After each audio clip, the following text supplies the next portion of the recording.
Welcome to WealthRise Stories, where clarity meets knowledge, and knowledge becomes financial power. 2025. Take a deep breath and try to feel this. Have you ever wondered whether your business, or even the career you're pursuing, is drifting aimlessly across a turbulent ocean? An ocean that never stops changing with waves of technology, surging non-stop, sudden market storms, crashing in without warning, and trend currents swirling with relentless force. I'll be blunt. In 2025, a business that isn't up to date is no different from a ship without a compass in the middle of a storm. Sounds a bit pessimistic, doesn't it? But picture it for a moment. A massive ship towering over the open sea, fully equipped, a large crew cargo stacked to the brim. Yet it's missing one crucial thing: a compass, a GPS, a map, or worse, it has all of those things, but they're outdated, broken, or no longer accurate in the conditions it's facing today. It may still keep moving, still fighting the waves, still powering forward with all its engine strength. But toward what? Can it avoid the hidden reefs beneath the surface, or the deadly rough waters waiting to swallow it whole? Will it reach a safe harbor, or will it eventually lose its way, burn out its fuel, and slowly fade into oblivion? And you know what the worst part is? It's when the people on that ship keep working hard, keep rowing with everything they have, keep believing they're heading the right way, until it's too late. Until they realize they've been left behind without even noticing it, no longer having the strength to turn things around. This isn't some distant scenario or something that only happens in movies. This is the harsh reality facing thousands, even millions of businesses around the world in this digital era. An era where innovation moves by the day, by the hour, not by the year or the decade anymore. Be honest with yourself. I know you've felt that way before, or at least had a fleeting thought about it. Have you ever felt like you're steering a ship just like that? A ship you've poured your heart into, your time, your money. Yet you constantly feel anxious and unsettled. Do you feel yourself getting more exhausted, more unsure, not knowing which direction to turn to truly break through and secure your place in the market? Do you feel like you're constantly struggling to keep up with new social media algorithms, breakthrough AI tools, ever-changing customer expectations, or competitors popping up like mushrooms after rain? If your answer is yes, or even just a small whisper of doubt deep inside you, then congratulations. You're exactly where you need to be. Because this video isn't just an audiobook. No, not even close. It would be a huge disservice if I simply read every word from Up-to-Date Business to you. That book, with all the wisdom and hard-earned experience poured into each page, deserves more than that. And you, with all your ambition and all your struggles, also deserve more than that. This is not just an audiobook. This is your compass. This is the compass that guides you through fog. The map that leads you through storms, the most advanced GPS system activated for the journey your business is taking right now. We're not just going to passively walk through each chapter of the book. Instead, we're going to dissect, analyze, question, and most importantly, transform those dry concepts into practical strategies. Real steps you can apply immediately to your business. Together, we'll explore breakthrough strategies, innovative mindsets, and most importantly, how you can stay truly up to date, always leading, always pioneering, instead of being swept away by the whirlwind of change. We'll uncover the answer to the ultimate question: update or die. And I believe that after this video, you won't be steering your ship in fear anymore. Instead, you'll have a solid compass in hand, a clear roadmap, and above all, the confidence to face whatever challenges lie ahead. Are you ready to equip yourself with that compass? Have you ever felt like you're running an endless race in the modern business world, only to realize you've forgotten something truly important along the way. Like holding the most advanced smartphone in your hand, yet somehow forgetting how to have a real face-to-face conversation with your loved ones. I'd bet you have, because I've been there too.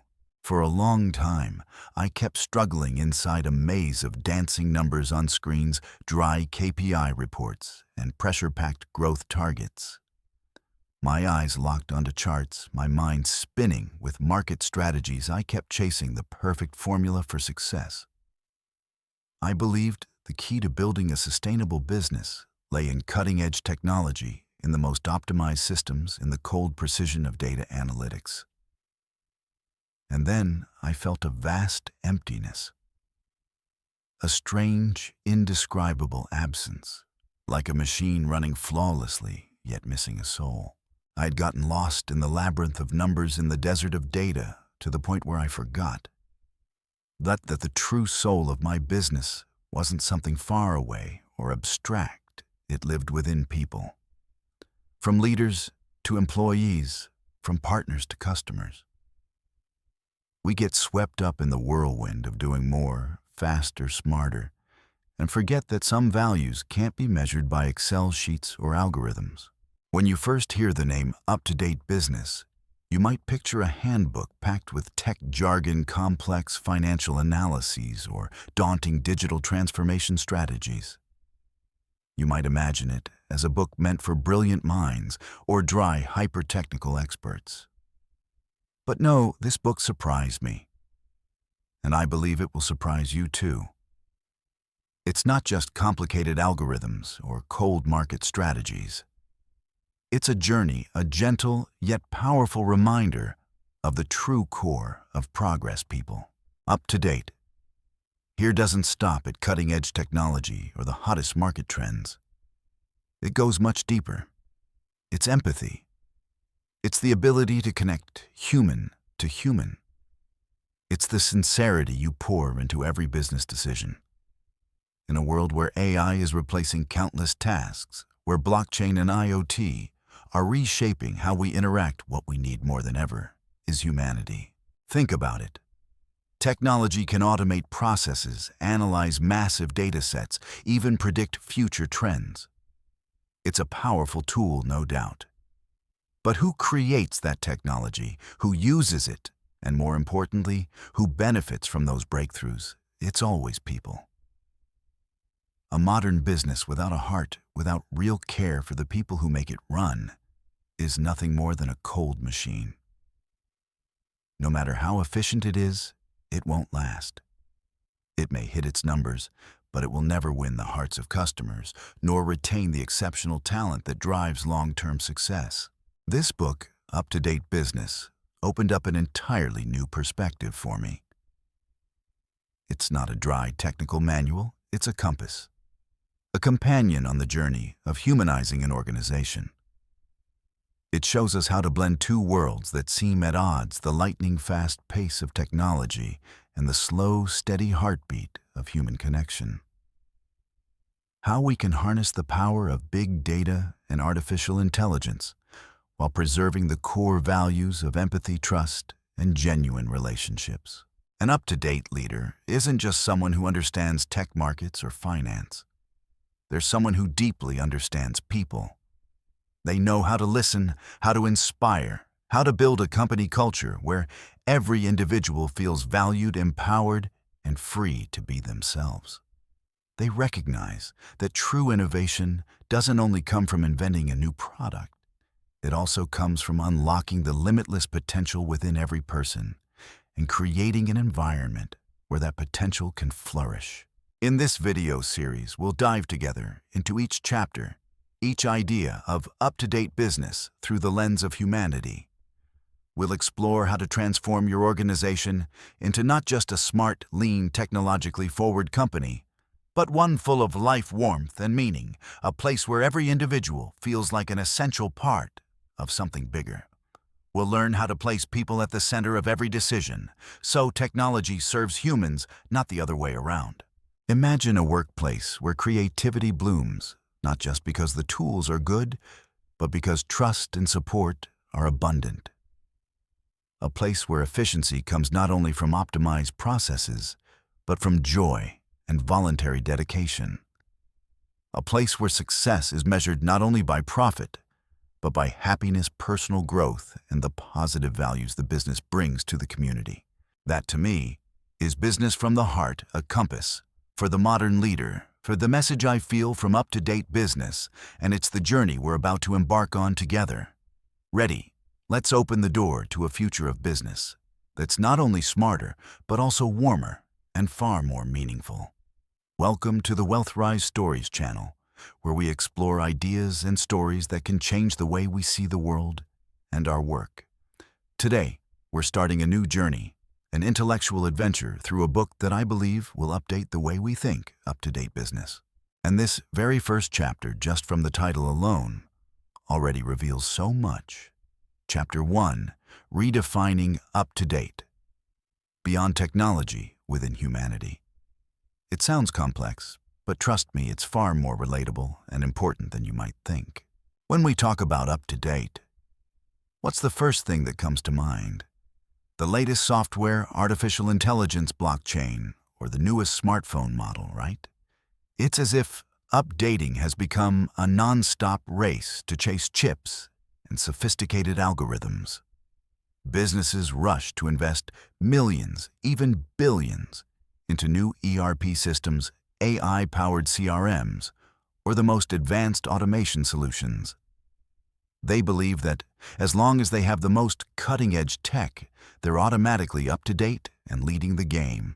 But my friends, after years of observing, experiencing, and working with countless businesses of all sizes, I've realized a truth that can sometimes feel harsh. Technology at its core is just a tool, not the final goal. Imagine you're a carpenter. You own the most advanced laser saw in the world, a smart planer that adjusts depth automatically, and a high-end electronic toolkit every craftsman dreams of. But if you lack vision for the furniture piece you want to create, don't know how to use your tools effectively, and more importantly, lack passion or attention to detail, then no matter how amazing the technology is, you will still end up producing mediocre or even faulty products. Business works the same way.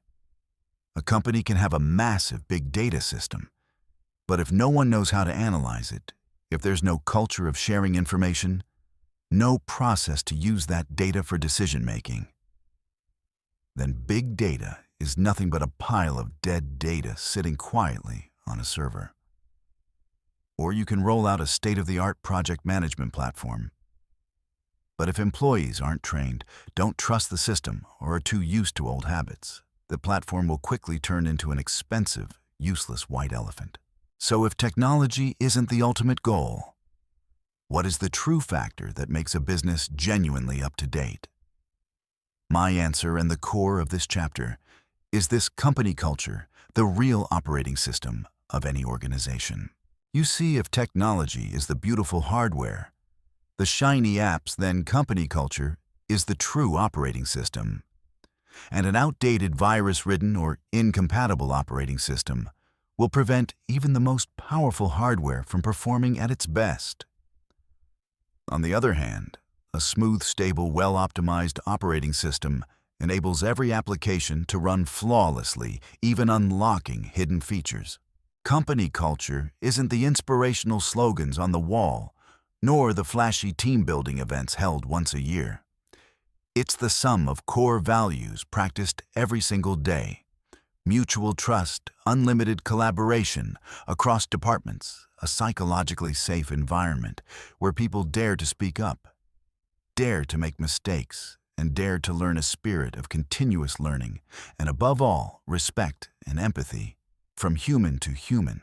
When company culture is strong and healthy, every innovation, whether technological or procedural, is easier to embrace and develop.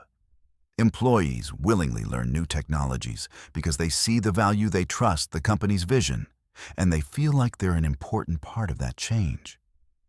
But a toxic culture filled with distrust, internal competition, or fear will turn even the most advanced technology into a burden, a barrier, or worse, a tool for control and pressure. So, how do we know if we're truly up to date, if not by tech metrics alone? I believe we need a new measurement, one that reflects the true essence of a modern business: the Employee Happiness Index, EHI. EHI isn't just about job satisfaction. It's a holistic metric that evaluates engagement, fulfillment, work-life balance, recognition opportunities for growth, and most importantly, the sense of belonging and purpose employees feel at work. Why is EHI so important? Research shows that a happy employee is not only 12% more productive, but also more creative, more loyal, less likely to quit, and the best brand ambassador a company could ever have. When employees are happy, they actively look for ways to optimize their work, eagerly learn new things, and contribute breakthrough ideas. They don't just work with their hands, they work with their hearts and minds. To measure EHE, you don't need complicated software. Sometimes it's just periodic anonymous surveys, open one-on-one conversations between leaders and employees, two-way feedback channels, or simply observing turnover rates, absenteeism, and participation in internal activities. EHI is a leading indicator, not a lagging one. It warns us early, allowing adjustments before productivity drops or revenue falls. Let's talk about a real story. A case study I had the chance to observe closely. I'll call it Company X, a customer service company with thousands of employees. For years, Company X tried to update by heavily investing in technology. The latest CRM system, AI-powered virtual call centers, automated quality management tools. But strangely, despite all the modern tech, employee productivity barely improved, sometimes even stagnated. Turnover rates remained high, and customer service quality showed little meaningful progress. Until one day, the leadership decided to look at the problem from a different angle. Instead of pouring millions more into new software packages, they decided to invest in something far more fundamental: company culture and people. They began with changes at the root. 1. Leadership retraining. Intensive courses on listening, empathy, emotional management, and trust building were mandatory for all managers. 2. Open communication channels, anonymous feedback platforms, regular Ask the CEO sessions, and idea-sharing initiatives were introduced. 3. Learning culture. Opportunities for employees to self-learn through free online courses, as well as cross-department knowledge sharing, were expanded. 4. Flexible policies. Hybrid work options were implemented to help employees balance life and work more naturally. 5. Recognition and appreciation. A full recognition system was introduced, not just bonuses, but public praise, internal awards, and meaningful acknowledgement. The result: a stunning productivity increase, over 50% in just 2 years. Turnover rates dropped sharply. Customer satisfaction spiked, with CSAT and NPS soaring. Even more astonishing, the old technologies they had invested in suddenly became far more useful and impactful, because employees now had the motivation, responsibility, and autonomy to use them effectively. So there you have it, my friends. Updating isn't just about chasing the newest chips or algorithms. It's a balanced journey where we understand that technology is a powerful vehicle, but people and company culture are the brain, heart, and soul steering that vehicle. A truly up-to-date business is one that knows how to merge the power of technology with the wisdom, creativity, and happiness of its people. I hope that after this chapter, you'll begin to view updating through a wider, deeper lens. Instead of asking, what new technology do we need? Start by asking, what kind of culture do we need? So that both people and technology can maximize their potential and create sustainable happiness and value. Remember, a happy business is a sustainable business. And happiness begins with the people who show up and contribute every single day. In the next chapter, we'll dive deeper into how to build a truly up-to-date company culture, where innovation isn't just a slogan, but the daily heartbeat of the organization. Don't miss it. If you found this content helpful and inspiring, don't forget to like, share, and subscribe to support me in producing more high-quality videos. Any thoughts, questions, or personal experiences on this topic, leave them in the comments below. I'd love to read them and connect with you. See you in the next video. Welcome to our channel. I'm WealthRise Stories, and today we're going to dive deep into a topic that I believe will shape the future of any organization. Chapter 2: Adaptive Leadership. From Boss to Guide in the Up to Date Business series. If in the past, the image of a boss was tied to giving orders, absolute decisiveness, someone who had answers to every problem, and stood at the top of a strict hierarchy, then today, the landscape has changed dramatically. With rapid technological development, market volatility, and shifting mindsets within the modern workforce, the role of leadership must evolve. We no longer need bosses who command. We need guides, architects of change, inspirers, emotional managers, and above all, people who know how to unlock the full potential of every individual on their team. In this chapter, we'll analyze that shift in role diving into leadership through empathy, trust, and empowerment. These aren't just fluffy soft skills. They are essential strategic tools for survival and growth in today's up-to-date business world. Let's get started. 1. The most important skill of the 21st century: active listening. Did you know that the most important skill of the 21st century isn't artificial intelligence, blockchain, or complex data analytics, but something that seems incredibly basic? Active listening. It sounds simple, right? Everyone knows how to listen. But let's be honest, we tend to hear, yet rarely truly listen. Hearing is a passive act of the ears.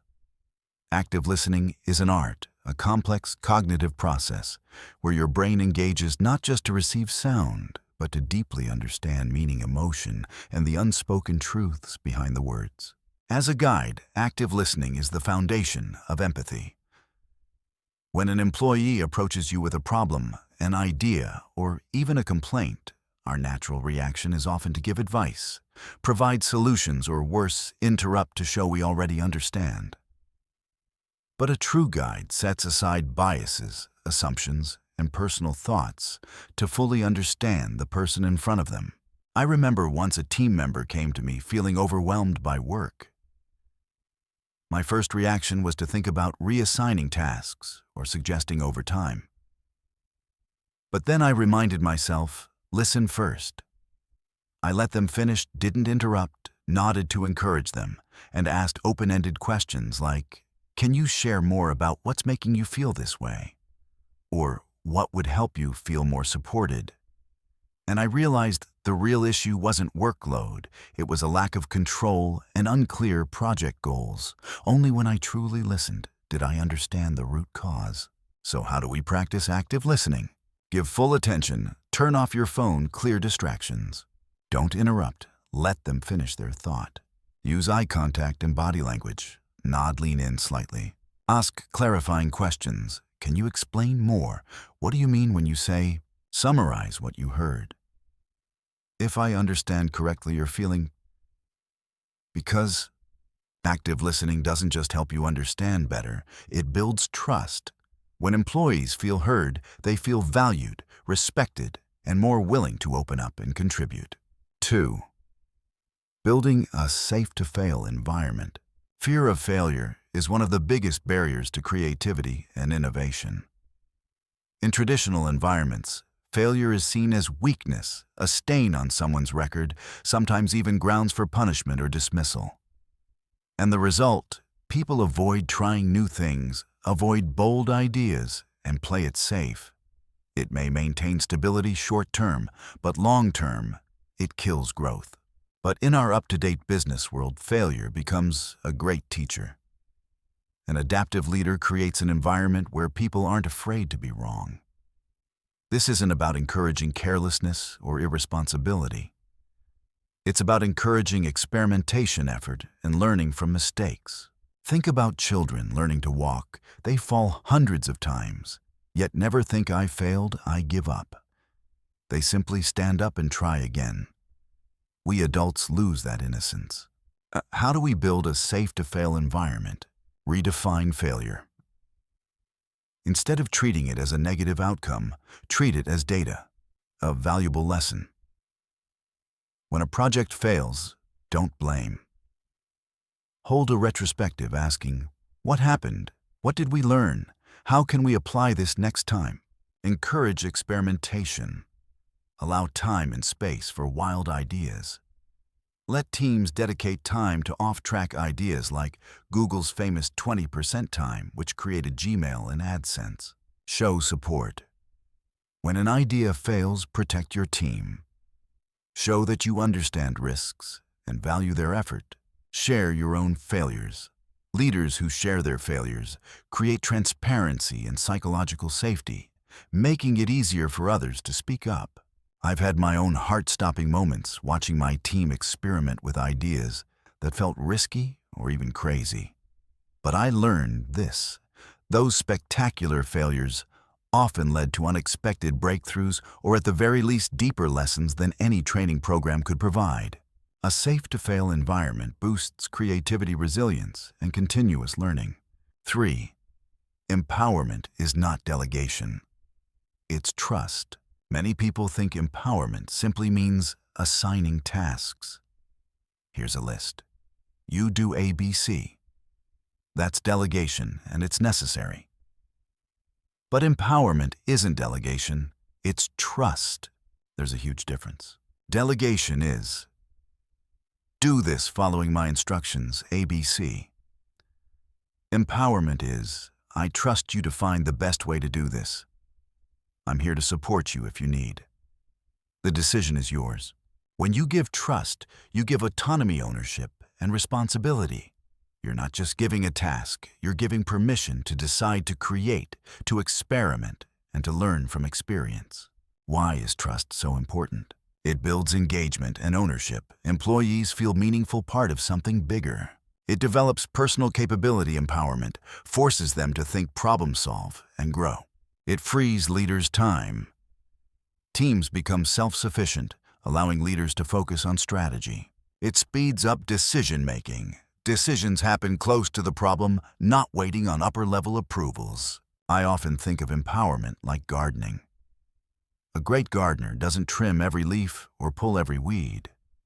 They provide soil, water, light, and trust the plant to grow. They observe support when needed, but let the plant rise on its own. Empowerment requires courage to let go and trust in your team's ability. It also requires clarity. When people understand the goal, they'll find the best path to achieve it. 4. Practice the feed-forward technique instead of feedback. Feedback is familiar. It's the traditional way to evaluate and guide performance. But it has a flaw. It focuses on the past.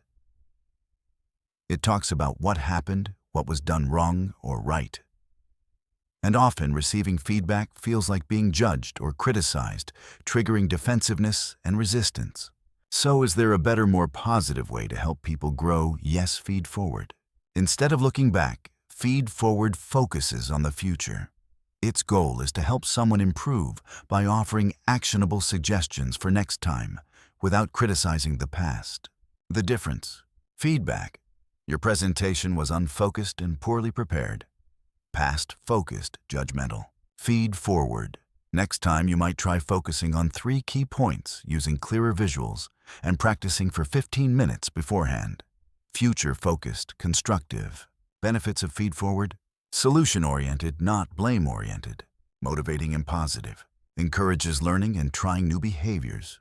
Builds trust. Leader becomes coach, not judge. How to practice feed forward.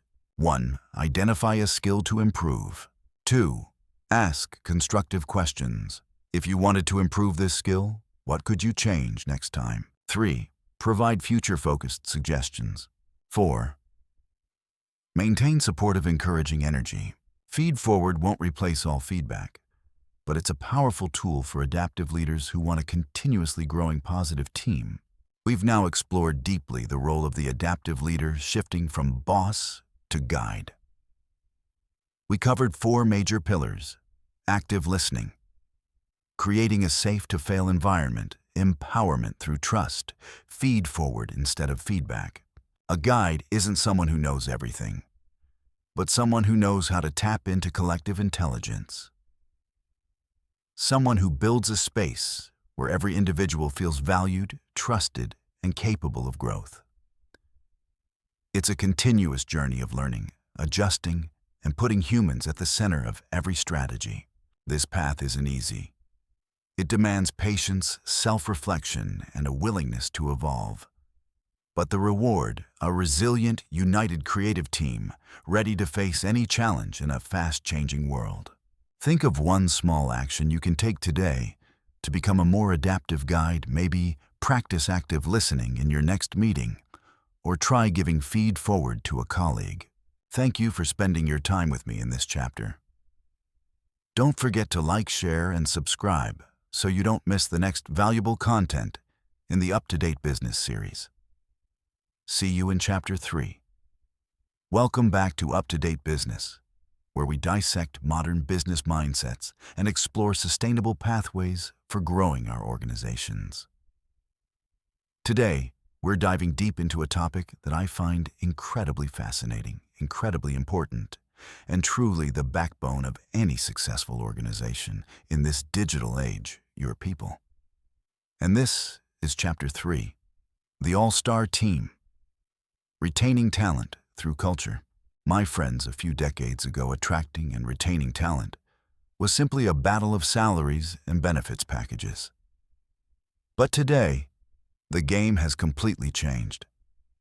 Money, of course, still matters, but it's no longer the only factor, or even the most important one. What the book Up to Date Business emphasizes, and what I wholeheartedly agree with, is this: the strategy for attracting talent no longer lies in compensation, but in values and your work environment. On a deeper level, people naturally want to belong to something bigger than themselves. They want to be part of a mission, a meaningful purpose, not just a job that trades time for a monthly paycheck.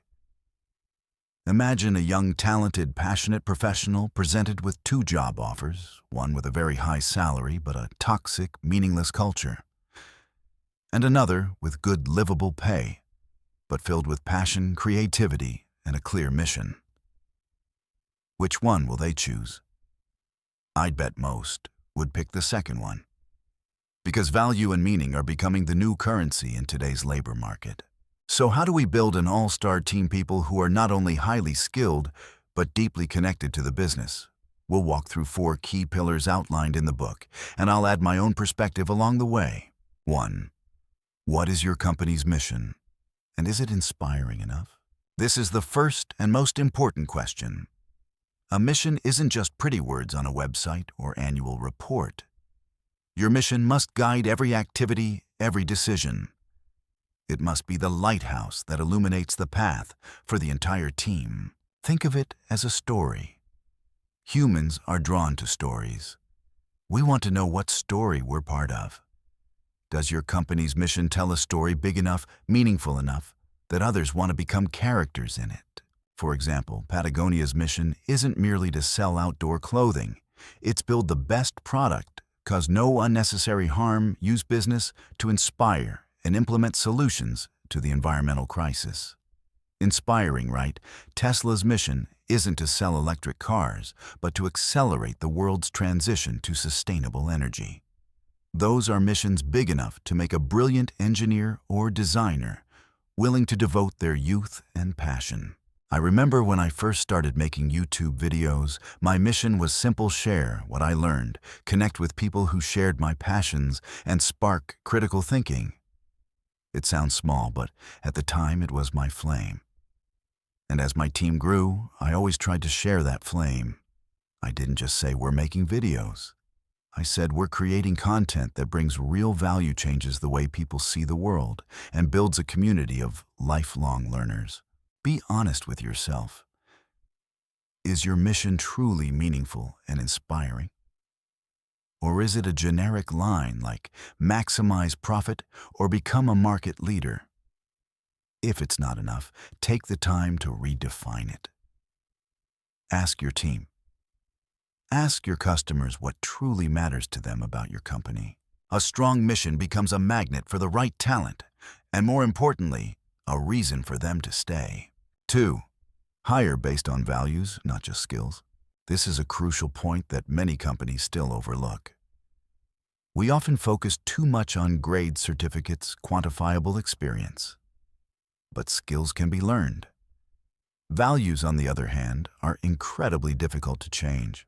Imagine someone with excellent skills, but misaligned with your culture. They may finish tasks quickly, but spread negativity, damage teamwork, or disregard your shared vision. One toxic person can harm an entire group. Meanwhile, someone with decent skills but values aligned with your company will happily learn, adapt, and give their best. They become a strong building block for your cultural foundation. The book suggests digging deeper during interviews beyond technical questions. Instead of asking, "Do you know software X?" ask, "What does success mean to you? What accomplishment are you most proud of? What do you do when you face a major failure? What concerns you most about the world today?" These questions peel away the surface and reveal the values and beliefs at their core. I once interviewed a designer for my YouTube channel. Their skills were great, their portfolio impressive.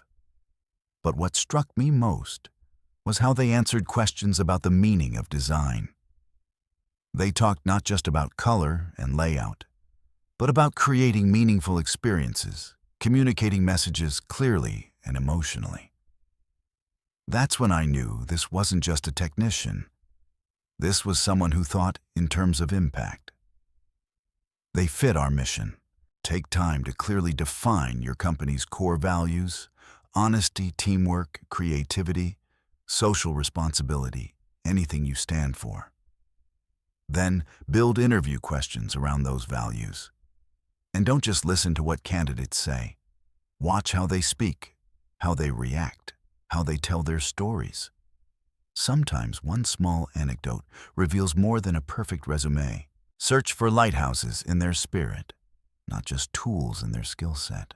3. Create personalized growth paths for each team member. Nobody wants to feel like a tiny cog in a giant machine repeating the same tasks with no future in sight. Especially today's younger generation, they crave learning personal development challenges and opportunities to rise. If you can't provide a clear growth path, they'll look elsewhere. Each person is their own universe with unique dreams, strengths, weaknesses, and ambitions. That's why a one-size-fits-all development plan never works. Personalized growth isn't a luxury. It's a basic necessity for retaining talent and unlocking their full potential. So how do we do this? Regular one-on-one conversations, not just annual performance reviews, but ongoing open discussions about career goals, skills they want to learn, projects they want to join. Mentoring and coaching. Assign mentors or invest in professional coaching programs. Learning budgets. Give each employee an annual budget for courses, books, workshops they choose for themselves. Challenging opportunities. Offer new projects, roles, responsibilities when they're ready. Allow shadowing of positions they aspire to. Job rotation. Let them explore different departments or roles. It broadens their perspective and helps them discover new passions. Think about my own YouTube team. I always encourage them to try new formats, new software, or even pitch and produce a full video independently. I don't want them to be task doers. I want them to be creators. When they feel their growth is nurtured, recognized, and supported, they stay. And they give their best. Investing in personal development is one of the highest ROI investments you can make. When you invest in them, they invest back into your company with loyalty, knowledge, and enthusiasm. Create a place where people feel they are growing with the company, not just working for it. 4. A culture of recognition. The power of thank you. Last but not least, build a culture of recognition. Money can buy someone's time, but it can't buy their heart and true commitment. A sincere thank you at the right moment is often far more valuable than a line on a paycheck, especially when someone goes above and beyond. We're often quick to criticize or point out mistakes, but we're surprisingly shy about praising and recognizing good work. Let's change that. Recognition doesn't have to be grand or expensive. It can be a direct personal thank you, a short message, an email, or a call.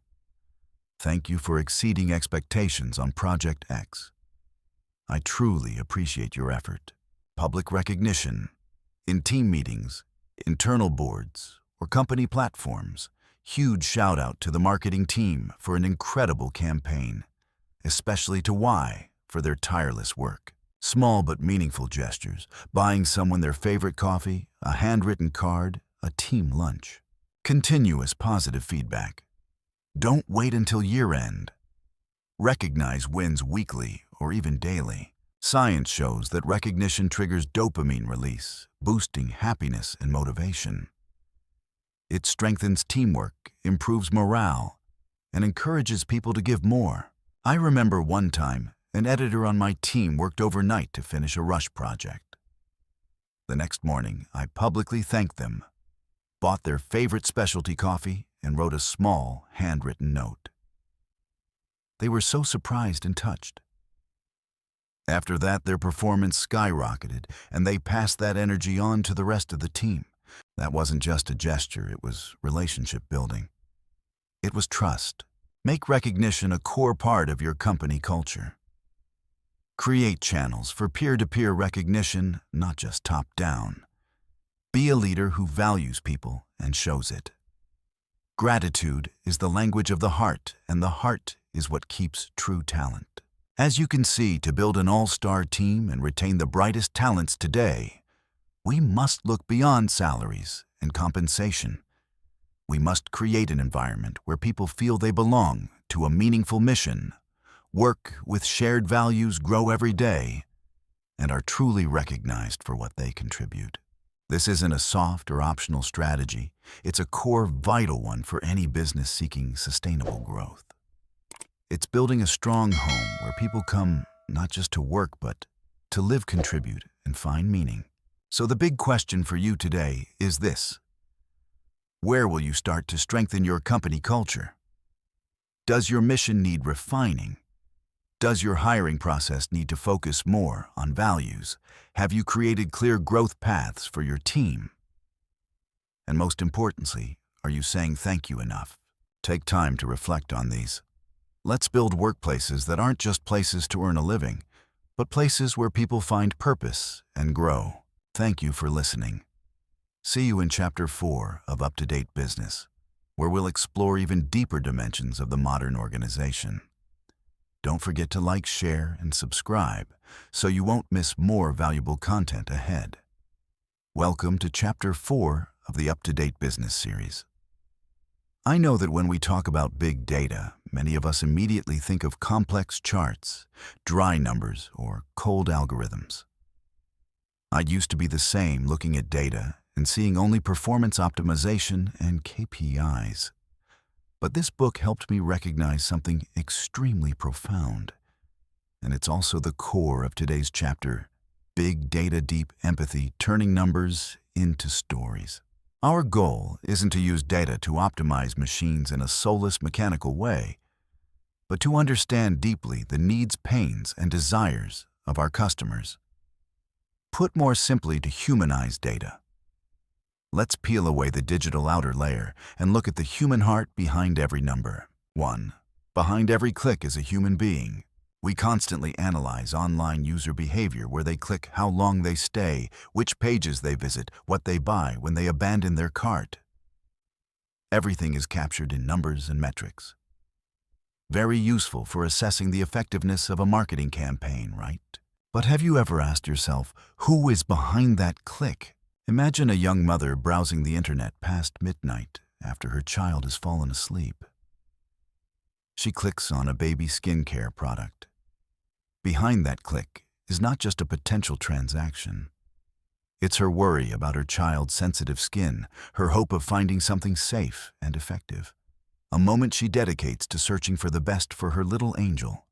Maybe she compared prices, read every review, and weighed her options among hundreds of products. That one click is a meaningful act driven by love and care. Or imagine a mid-career CEO searching for a better project management solution for his company. He clicks on an article about new software. Behind that click is the pressure to improve performance and the desire to create a better workplace for his employees, or the ambition to grow his business sustainably in a fiercely competitive environment. That click represents a problem he's struggling with, a challenge he's trying to overcome. When we start seeing data this way, each touch point stops being a lifeless number and becomes a piece of a story. Each behavior becomes a signal, a whisper about a need, a pain point, a dream. This mindset completely shifts us from selling to solving a problem or fulfilling a desire for a real human being. We stop optimizing the sales funnel mechanically and instead begin building an experience, a relationship. Data becomes the lens through which we understand, not a tool through which we manipulate. 2. The art of turning dry data into a living, breathing customer persona, the Texas way. Customer persona isn't a new concept. Every company has them. But the problem is most personas are soulless. Just a list of basic info: age, income, job title, generic interests. They look more like job descriptions than actual human beings. So how do we turn cold numbers into a vivid, authentic persona that becomes useful for your entire business strategy? You need to combine the science of data with the art of storytelling, something many Texas-based businesses, especially SaaS and e-commerce teams in Austin, are doing extremely well. Step 1. Start with the numbers, but don't stop there.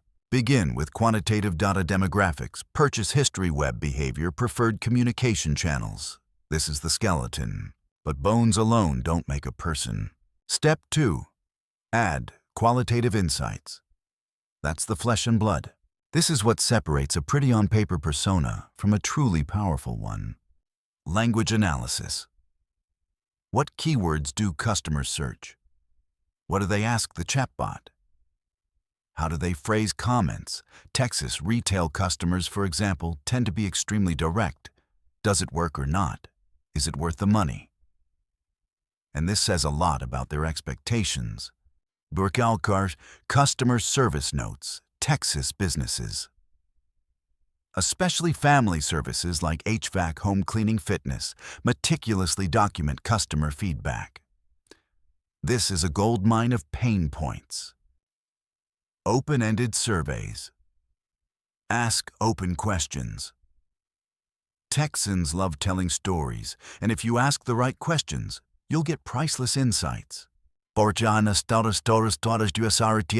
Social psychology scan. Who do they follow on Instagram?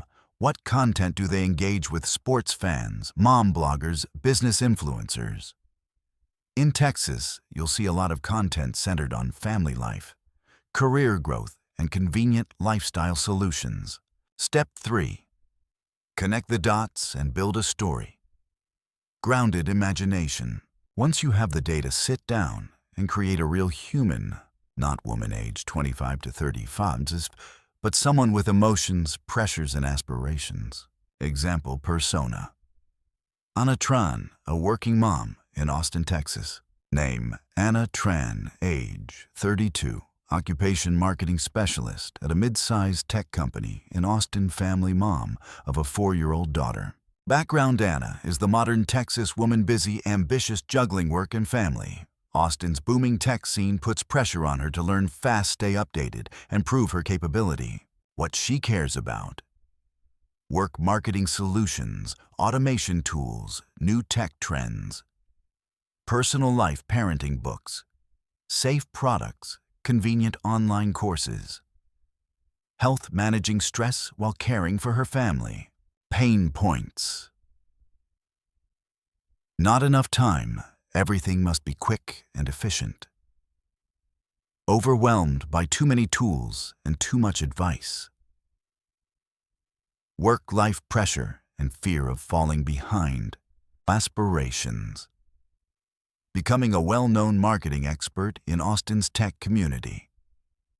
Giving her daughter a joyful, stable life.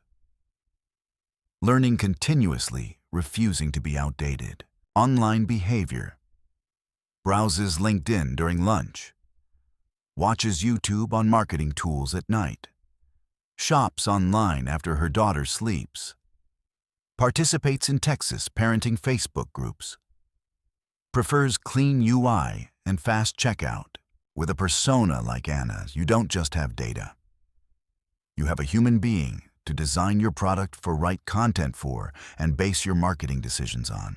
Before launching any new feature, you can ask, would Anna like this? Does it solve her problem? Does it fit the schedule of a working mom in Austin? That's when data becomes alive. 3. Using AI to personalize, not to replace human connection. AI is transforming how Texas businesses serve customers, from small local shops in Dallas to tech startups in Austin. AI analyzes behavior, predicts needs, and delivers the right suggestions to the right person at the right time. But this is a double-edged sword. Use AI too mechanically. Customers feel watched. Use AI too coldly. Customers feel like numbers. Use AI wisely and empathetically. The experience improves dramatically. Texas businesses with the best customer experiences live by this principle. AI should enhance empathy, not replace it. AI can analyze buying behavior, predict needs, personalize recommendations, automate initial responses. But the real connection, emotion, understanding, empathy must come from humans. As Texans like to say, tech can make things faster, but people make things meaningful. 3. Using AI to personalize, not to replace connection. In today's AI boom, we're witnessing customer personalization reach new heights. AI can analyze behaviors, predict needs, and make eerily accurate recommendations, from e-commerce product suggestions to YouTube video recommendations to automated customer support emails. But again, double-edged sword. Use AI mechanically. Customers feel tracked. Use AI manipulatively. Customers feel exploited. Use AI empathetically. AI becomes a helpful assistant, not a creepy presence. The key is this: AI should enhance human empathy, not remove it. AI as an intelligent assistant. Imagine AI as a knowledgeable house manager. They know you like iced coffee with no sugar, you often forget your keys, and you love mystery novels. They don't replace warm conversations, they just make life smoother. Example: an online learning platform uses AI not just to suggest courses others bought, but to analyze your learning progress, strengths, weaknesses, career goals, and even your emotional tone and feedback. AI doesn't just give you a course. It gives you a personalized path and even matches you with a mentor. This is AI helping humans grow, not just pushing products. AI frees humans for deeper interactions. While AI handles repetitive tasks, customer support teams have more time for complex emotional cases. A chatbot can answer thousands of FAQs instantly, but only a human can calm an upset customer, truly understand their frustration, and offer a compassionate solution. Avoid the creepy factor. The line between useful personalization and scary surveillance is thin. Transparency is key. Tell customers how their data is used and give them control. When customers feel respected, personalization becomes a benefit, not a threat. AI is the tool. Human intelligence, empathy, and purpose are the drivers. We use AI to serve humans better, to simplify life, to create memorable experiences, not to turn people into robots reacting to algorithms. 4. From customer segments to customer communities. Customer segmentation has served us well for decades. It helped us group markets by shared characteristics, age, gender, income, behavior, and target marketing more effectively.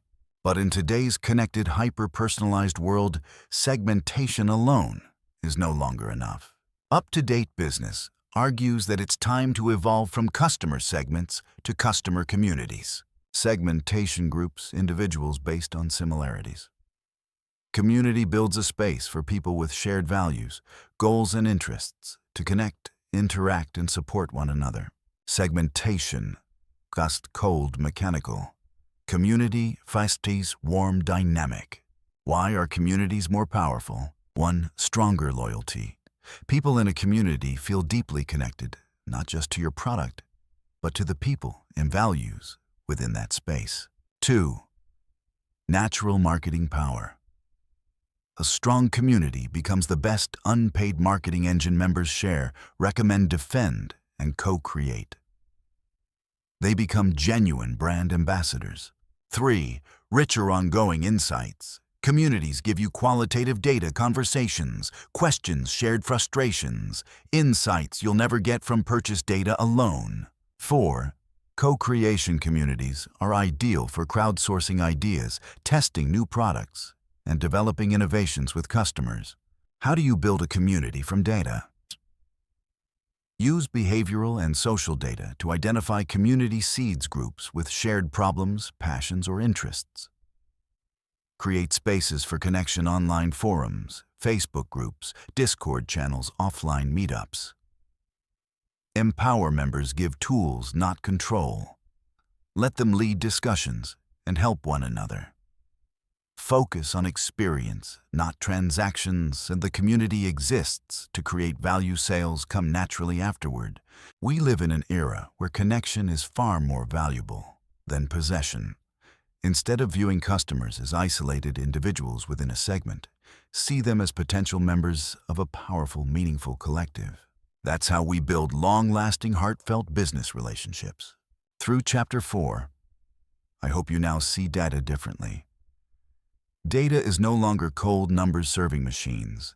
It's precious clues that help us read the hearts and minds of our customers. From every click, we can build a vivid story. With AI, we can personalize gracefully without losing humanity. And from scattered segments, we can build strong communities where customers are not just buyers, but members, friends, partners. Deep empathy strengthened by intelligent data is the key for up-to-date business, to not just survive, but thrive in the digital age. Start treating data like a language, and you'll begin hearing amazing stories. Thank you for listening. See you in Chapter 5, where we'll explore even more modern business perspectives. Welcome back to the Up-to-Date Business series, where we unpack the secrets behind helping your business not only survive, but thrive in this fast-changing digital era. In the previous chapters, we journeyed through shaping ideas, building business models, and understanding customers. And today, we're stepping into a territory that I believe anyone in business, or even just a savvy consumer, can clearly feel the shift in marketing. And hey, you've probably noticed this yourself, right? Every time you open social media, browse the web, or watch YouTube, you get bombarded with ads. Product A is amazing service. B is incredible. You hear it so much that at some point it just becomes annoying, and you skip it instantly. Right? So, Oxstarter, is there another way? Is there a way for our brand to avoid shouting at customers and instead be loved and remembered naturally and genuinely? Exactly. That's what Chapter 5, Marketing with Authenticity, Building Brand Love, brings us today. The goal of this chapter is a major shift from persuasive, pushy advertising to storytelling and community-driven marketing, where brands are loved because they feel human. Think about it. When you love someone, they don't need to constantly advertise themselves to you, right? You love them for their story, their authenticity, and the value they bring into your life. Brands work the same way. Round 1. Storytelling. Telling the story of failure and growth. We grow up with stories. As kids, our grandparents told fairy tales. Our parents told us their school stories. As adults, we're drawn to movies, novels, and compelling narratives. We humans are wired to love and remember stories. So why should marketing be dry, filled with numbers, features, and polished claims? A brand story isn't just, "We were founded in year X with mission Y and vision Z." That's the surface. What truly moves people lies deeper. The struggles, the setbacks, and the ways you rose above them. Imagine a brand telling stories about sleepless nights, products that didn't meet expectations, entire batches that had to be scrapped, about how the team learned from those failures and worked endlessly to improve and deliver something better every day. Why do stories about failures and growth matter so much? Empathy. Who hasn't stumbled? When a brand dares to share its hardships, people see themselves in that story. They realize this isn't a perfect machine. It's a group of real humans striving just like them. Authenticity. Talking about failure takes courage and honesty. It builds trust instantly. They're not pretending to be flawless. They're being real. Nausmiru worrying.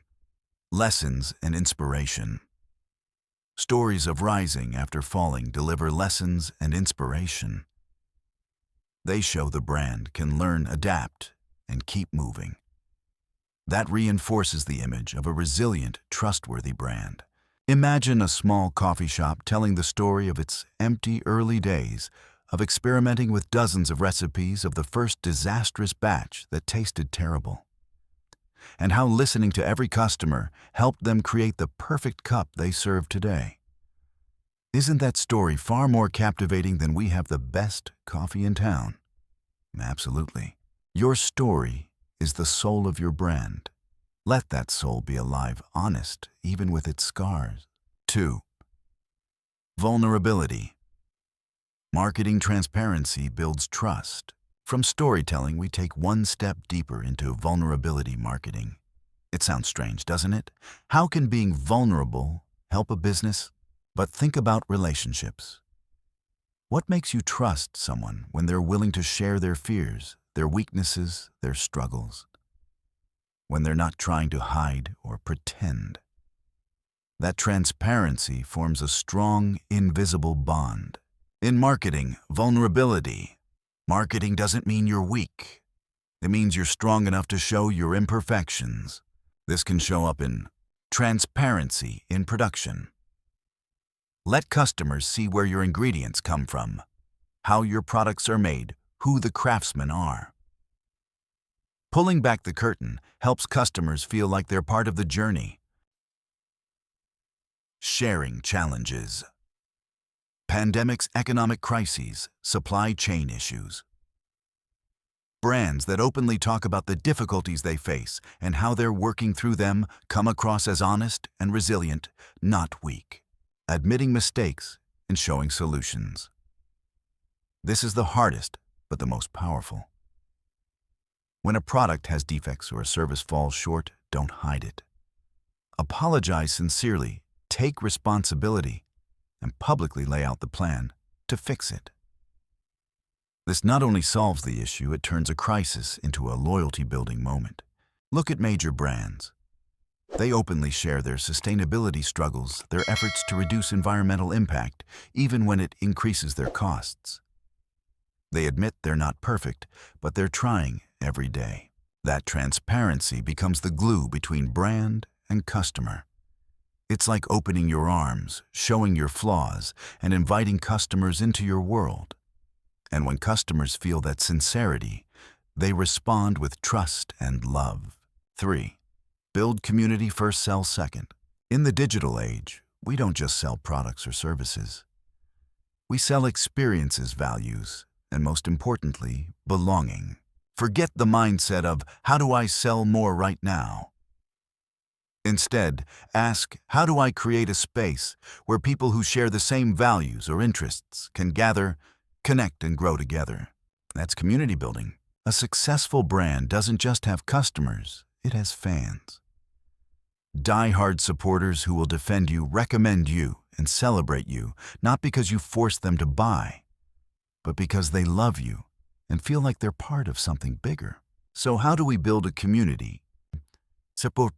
Find shared values. What does your brand stand for? Attract people who believe in the same things. Create spaces for interaction. Facebook groups online, forums, offline events. Intimate live streams, spaces where people connect with you and with each other. Better listen and respond.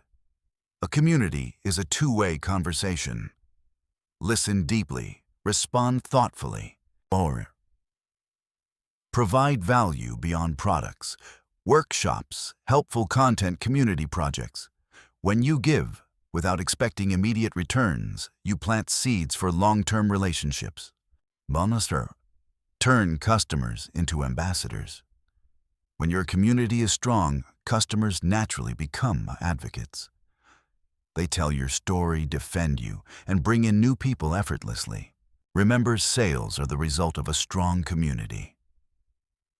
When you have a family that trusts and loves you, selling becomes natural and effortless. They buy not because of an ad, but because they believe in you. 4. Case study Patagonia and its environmental mission. To illustrate everything we've discussed, let's look at a legendary example. Patagonia. This isn't just an outdoor clothing brand. It's a symbol of authentic, mission-driven marketing. Patagonia doesn't sell jackets. They sell a lifestyle and a commitment, storytelling and mission. Their story started with founder Yvon Chouinard's passion for climbing, not just creating gear, but protecting the mountains he loved. Their environmental mission runs through everything: materials production, campaigns. It's the thread of their entire existence. Vulnerability, marketing, and transparency. Don't buy this jacket. Their famous Black Friday ad encouraged customers not to buy new products unless necessary, urging repair and reuse. A brand telling customers not to buy insane, right? But this honesty earned them massive respect and trust. Supply chain transparency. They published details about materials and working conditions, openly admitting challenges and striving to improve. Lifetime repair support. They don't just sell clothes, they want you to use them for years, reducing waste and honoring their mission. Build community, first sell, or later. A community of nature lovers who believe in environmental responsibility. Donations to grassroots climate organizations. Engaging in political action to protect wildlands, even suing the government when necessary. What's the result? Patagonia doesn't need to spend heavily on traditional ads. People buy not just for quality, though their quality is top tier, but because they want to support a brand with meaning. Wearing Patagonia is a statement. A badge of values. That is true brand love. And there you have it. Chapter 5. Marketing with Authenticity. Building brand love has opened a new horizon in how we think about marketing. Remember, don't be afraid to tell your story, even the failures. That's where empathy and trust begin. Be transparent and courageous. Vulnerability is strength. Build a community of like-minded people. That's your foundation for long-term success. And always remember, a brand is loved most when it feels human, with a heart and a soul. In an age where customers are smarter and choices are abundant, the only thing that keeps them loyal isn't price, but relationship, trust, and the love you've cultivated. I hope this chapter gave you fresh, inspiring perspectives. Try applying these principles to your own brand journey. Thank you for listening. See you in the next chapter of Up to Date Business, where we'll explore even more fascinating ideas. Welcome back to our Up to Date Business, Elevating Your Modern Business Mindset series. I'm WealthRise Stories, your familiar companion on this journey. And today we're about to open a door that is not only incredibly exciting, but truly a game changer for your business. This is Chapter 6, Flexible Processes, Human-Centered Thinking, Full Spectrum Agile. My friends, when people hear about Agile, the first reaction from many is probably something like, "Oh, that's IT stuff. That's for the programmers, right?" I used to think the same. I remember that whenever I heard the words Agile or Scrum, my brain automatically translated them into complicated things only tech people understand. But the deeper I ventured into the business world, especially while digesting this book, Up to Date Business, the more I realized how wrong I was. Agile is not just a method, not just a set of tools, nor a checklist of processes to help software get built faster. No, it goes far deeper. Agile, in its truest form, is a culture, a philosophy, a mindset. It's the way you look at work, the way you interact with your colleagues, the way you respond to change, and the way you place humans at the center of every action. Our goal today is to break those old assumptions and explore how to make your entire organization agile, not just your IT department. The heart of it all will always be flexibility, collaboration, and above everything else, putting people at the core of every process. 1. Agile, not a method, a culture. Picture this: if Agile as a method were like a recipe, do step 1, step 2, step 3. Then Agile as a culture is like the spirit of the chef. A chef with an Agile mindset won't rigidly follow a recipe if the ingredients aren't fresh or if a customer has a special request. They adjust, experiment, and focus on the ultimate goal, delivering the best dish possible and delighting the diner. Agile culture is soaked in core values: individuals and interactions over processes and tools, working results over comprehensive documentation, customer collaboration over contract negotiation, responding to change over following a strict plan. This isn't about denying the importance of tools or documentation. It's about recognizing that in a world changing at lightning speed, human adaptability and flexibility are what keep an organization alive. An agile organization is one where everyone is willing to learn, experiment, accept small failures to achieve greater success, and continuously move forward with an open mindset. I once witnessed a tiny startup with no real IT department, yet the way they worked together, communicated with customers, tested new ideas, and rapidly adjusted, it radiated an agile spirit. No elaborate Kanban boards, no fancy Scrum terminology, just flexibility, customer focus, and trust in the team's ability to self-organize. That is culture. 2. Bringing the daily stand-up into HR and marketing. Sounds strange, right? Daily stand-ups, those quick morning stand meetings, are usually specialties of software teams. But why not bring them into HR or marketing? The purpose of a daily stand-up isn't detailed reporting. It's a fast, effective check-in to share updates. Each person speaks for 1 to 2 minutes. What did I do yesterday? What will I do today? What's blocking me? Spot bottlenecks. Who needs help? What's slowing us down? Boost transparency and alignment. Everyone sees the bigger picture and moves toward the same goal. Imagine a morning in the marketing department. Manager, good morning, team. Let's begin. Thao, what did you work on yesterday? Thao, content. Yesterday, I finished 3 blog posts and outlined next week's email marketing campaign. Today, I'll send the blogs to Sun for review and start writing the emails. I need some feedback on email subject lines from Hang. Hang ads, got it. Thao, I'll look into it after the meeting. For me, I optimized the Facebook ads yesterday, and our CTR went up 15%. Today, I'll run A/B tests for the new creatives. Sun, do you have last week's landing page performance data? Sun Analytics, I'm preparing everything. You'll have it before lunch. Yesterday, I wrapped up the quarterly SEO report. Today I'll focus on the landing page insights and prepare for tomorrow's product launch brainstorming. Manager perfect. Thao needs support from Hang, and Sun will send data before lunch. Anything else blocking anyone? Team, nope. Manager, great. We've got a clear picture. For deeper discussions, meet afterward. Let's have a great day. Just 10-15 minutes. Everyone is aligned, knows who needs what, and understands the priorities of the day. It creates a dynamic rhythm, reduces long, unnecessary meetings, and encourages mutual support. HR can use the same format, quick updates on hiring progress, training schedules, internal affairs, all to keep the organization running smoothly. 3. Creating learning loops for continuous improvement.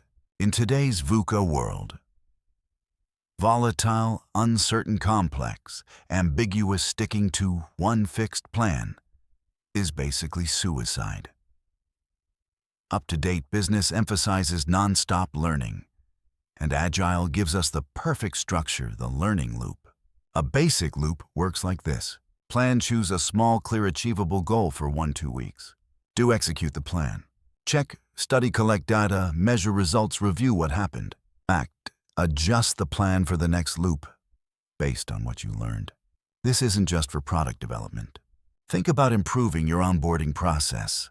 Loop 1. Try a simple onboarding system focusing on 3 elements: department intro, basic software setup, and a one-on-one session with the manager. Execute, a new hire goes through it. Check after a week, gather feedback. Act, you discover the new hire felt isolated and didn't fully understand the company culture.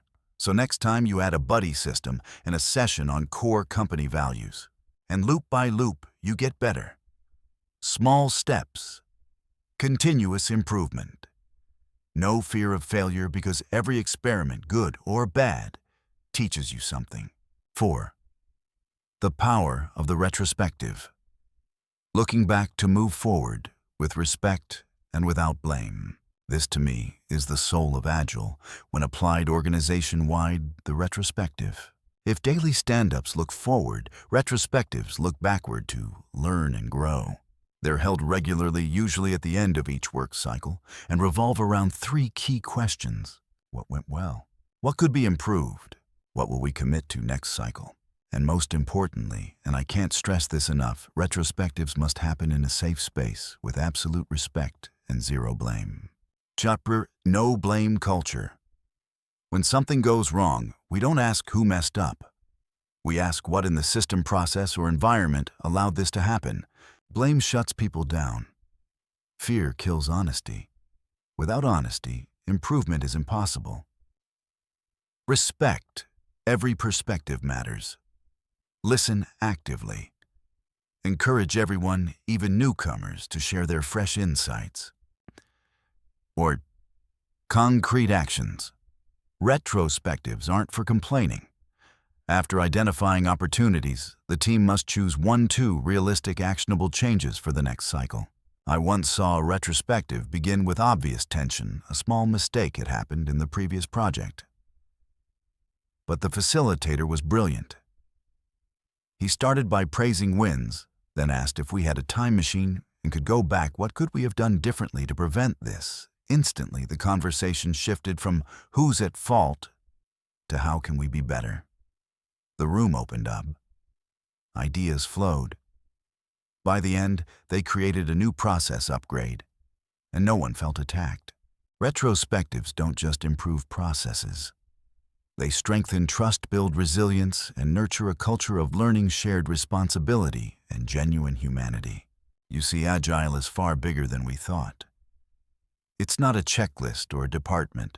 It's a way of living, working, and thinking. A flexible, human-centered, ever-learning mindset. When you bring Agile into your entire organization, from HR daily stand-ups to marketing microcycles to heartfelt retrospectives, you're building a company that is not only faster and more adaptable, but more humane, more sustainable, and more capable of thriving in any environment. So what about you? Are you ready to Agilize your organization? Think about what we shared today and try applying just one small change to your team starting now. Thank you for listening. See you in the next chapter of Up to Date Business. Wishing you success, and don't forget to like, share, and subscribe so you won't miss any more valuable content. Have you ever wondered whether a business or an organization can truly succeed, truly become wealthy, without caring about what's happening around it? About the environment, about society, about the lives of the people who make their products? In the past, the answer might have been, yes, just maximize profit first. But today, that mindset is outdated. The book Up to Date Business highlights an undeniable truth: modern businesses cannot stand apart from social and environmental issues. In fact, sustainable profit comes from creating positive value for the community. Let's peel back the layers of this powerful concept together. Key point 1. The triple bottom line. The power of 3 Ps. Traditionally, the ultimate measure of business success was profit. But the triple bottom line model expanded that view tremendously. It introduced 3 powerful Ps that every modern organization must balance: people, planet, profit. People. This isn't just about paying fair wages or providing a good workplace for your employees. It's about how your company impacts the broader community, from suppliers and partners to the people living near your operation sites. Does your company create sustainable jobs, contribute to education or healthcare, ensure safety and fair treatment for everyone in its value chain? Illustration: a green factory with workers in safe conditions, a community project funded by the company kids going to school. Planet. This covers environmental responsibility. Remember the stories of factories dumping waste or exploiting natural resources recklessly. Triple bottom line requires companies to reduce carbon footprint, manage waste responsibly, use renewable resources, and protect biodiversity. In short, business done in harmony with Mother Nature. Illustration: solar panels on factory rooftops, zero waste processes, flourishing forests. Profit? Of course, profit is still vital. It's the lifeblood of any business. But here, profit doesn't mean profit at all costs. It means profit created responsibly, without sacrificing people or planet. It means long-term prosperity that benefits all stakeholders, not just shareholders. Balancing these 3 isn't just being nice. It's a smart business strategy. Companies that adopt triple bottom line often innovate better, attract top talent, and build stronger customer loyalty. Key point 2. Integrate CSR into the core business strategy. So, how do we implement triple bottom line? The answer: embed corporate social responsibility (CSR) directly into your core business strategy. In the past, CSR was seen like a charity department, where a small slice of profit was used for good deeds. But up-to-date business shows that this approach is outdated. Today, CSR must become the company's DNA, shaping every decision and every business activity. Imagine a clothing brand. Instead of only donating old clothes, a good but separate CSR effort, they could design products with recycled materials, build factories with fair labor practices, and run a circular program that collects old clothes for recycling. That is core CSR. Or a tech company. Instead of donating old computers, it could build tools that solve social issues, apps for people with disabilities, free online learning platforms for underserved communities. When CSR becomes an integrated strategy, not a side task, it fuels innovation, reduces risk, builds trust, and creates sustainable competitive advantage. Key point 3. Building an ethical supply chain. One of the hardest parts of CSR integration lies in the supply chain. Behind every product is a long journey: raw materials, production, transportation, and countless points where ethical or environmental issues can arise. Building an ethical supply chain requires transparency and responsibility from start to finish. That means vetting suppliers, ensuring no child labor, no exploitation, fair wages, safe working conditions. Monitoring environmental impact, sustainable raw materials, non-polluting production processes, low-carbon logistics. Being transparent with customers, allowing full product traceability, so buyers know the real story behind what they're holding. This isn't easy, especially with global supply chains. But pioneering companies prove it's possible using blockchain traceability, strict supplier standards, and investing in the capacity of smaller partners. When you buy from an ethical supply chain, you're not just buying a product, you're contributing to a better world. Key point 4, Gen Z and values-based purchasing. Now let's talk about a powerful force rewriting the rules of the market, Generation Z. These young people born between the mid-90s and early 2010s don't buy products based only on price or quality. Their ethical radar is always on. They grew up in a world of climate emergencies, social inequality, and constant crises. They actively research brands on social media, voice their opinions, and even boycott companies they find unethical. For Gen Z, a brand doesn't just sell a product, it represents a set of values, which means you can't greenwash, you can't talk about social responsibility without actually doing it. Authenticity, transparency, and proof of commitment are the keys to their hearts and wallets. Brands with vision, moral stance, and courage will win this generation. Summary and final message. To sum up Chapter 7, Sustainable Innovation. Profit with Responsibility paints a clear picture of the future of business. A future where profit and responsibility aren't separate lanes, they are intertwined. We explored the triple bottom line. People, planet, profit. The need to embed CSR into core strategy. The challenge of ethical supply chains. And the influence of Gen Z as values-driven consumers. It's time to stop asking, how much money can we make, and start asking, what value can we create for the world? For people, for the planet. This isn't a trend. It's a necessity for sustainable survival. And those who dare to lead this change will shape the future.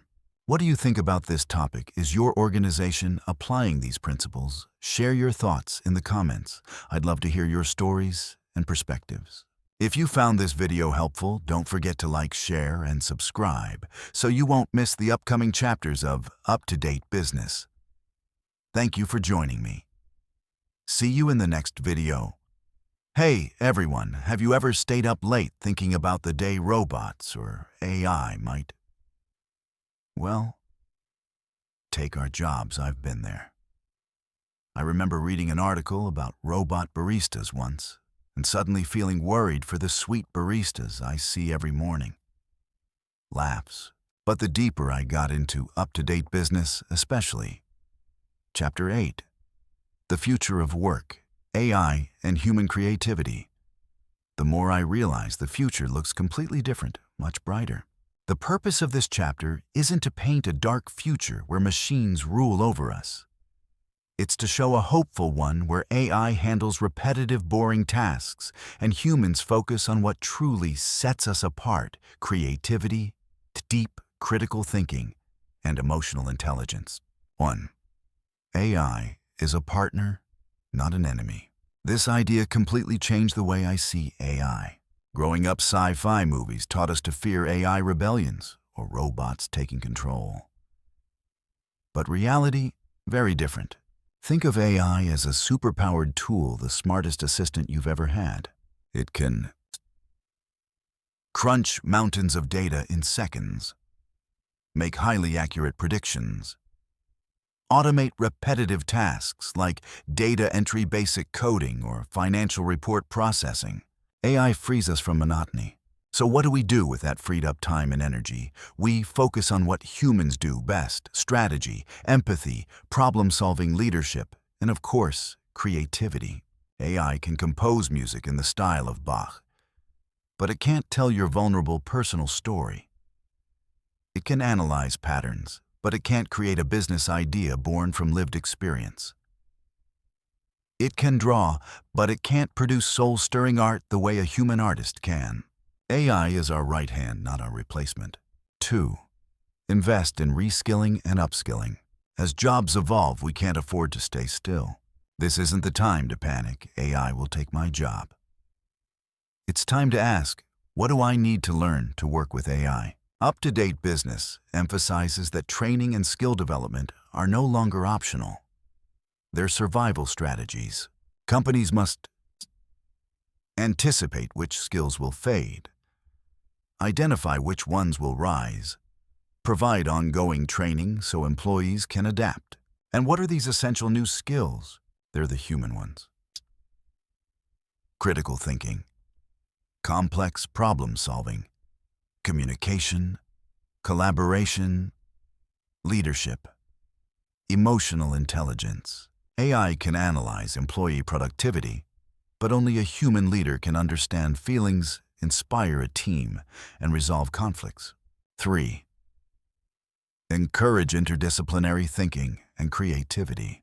This part spoke to my soul. If AI handles specialized rule-based tasks, humans shine in connecting ideas across fields, seeing patterns others miss, and creating things that never existed. That's interdisciplinary thinking. Imagine a product designer who knows engineering, psychology, art, and philosophy. Their work won't just function, it will feel meaningful. Or a scientist learning from an artist how nonlinear thinking sparks breakthrough ideas. Organizations must build environments where experimentation is encouraged. Questions are welcomed. Fail fast, learn fast becomes a mantra. Wild ideas aren't shut down, but nurtured. This is where creativity thrives. The best ideas often emerge from unexpected intersections, and only humans can create those sparks. 4. The future belongs to organizations that blend human intelligence and artificial intelligence. So what's the big picture? A future where companies don't just use AI, but integrate AI and human intelligence harmoniously. Not AI replacing humans. AI elevating humans. Picture a team where AI, the analytical brain, automating, predicting, processing. Humans, the heart and soul making ethical decisions, innovating, empathizing, leading storytelling. A team like this won't just be more productive. It will innovate faster, adapt better, and create deeper, more meaningful value. Humans will be free to do what fulfills us, what we were born to do. It's a win-win future we can absolutely reach. And that's what Chapter 8, The Future of Work, AI and Human Creativity wants to tell us. Not a warning, but an invitation. An invitation to embrace a future where we don't fight technology, we collaborate with it to build something greater. Personally, I believe our greatest strength is our ability to adapt, learn, and create. And that's why I'm optimistic about the future. If you found this video helpful, don't forget to like, share, and subscribe for more deep dives into up-to-date business. See you in the next chapter. You know what? After diving into a book as inspiring as Up-to-Date Business, that rush of excitement, the feeling that you want to change everything, just burns right inside your chest. I thought, this is amazing. Now I've got everything I need to take my business to the next level. But then, just a few days later, that blazing feeling starts shrinking and shrinking. I'd fall right back into my old habits, my familiar tasks, and then ask myself, so, have I actually applied anything from that book yet? Do you see yourself in that story? I think you do, because that's a very human thing. We absorb information, we understand it, but the distance between understanding and taking action can feel impossibly far. It's like knowing vegetables are good for you, but still choosing that delicious braised pork every single meal. Up to date. Business isn't just a book, it's a reminder. A reminder that the world is changing every second, and if we don't actively up-to-date ourselves, we'll fall behind. But up to date isn't a destination, it's a continuous journey. And that journey begins with tiny steps, but consistent ones. So instead of sitting there feeling overwhelmed by all the giant concepts today, I want us to take on a small challenge together.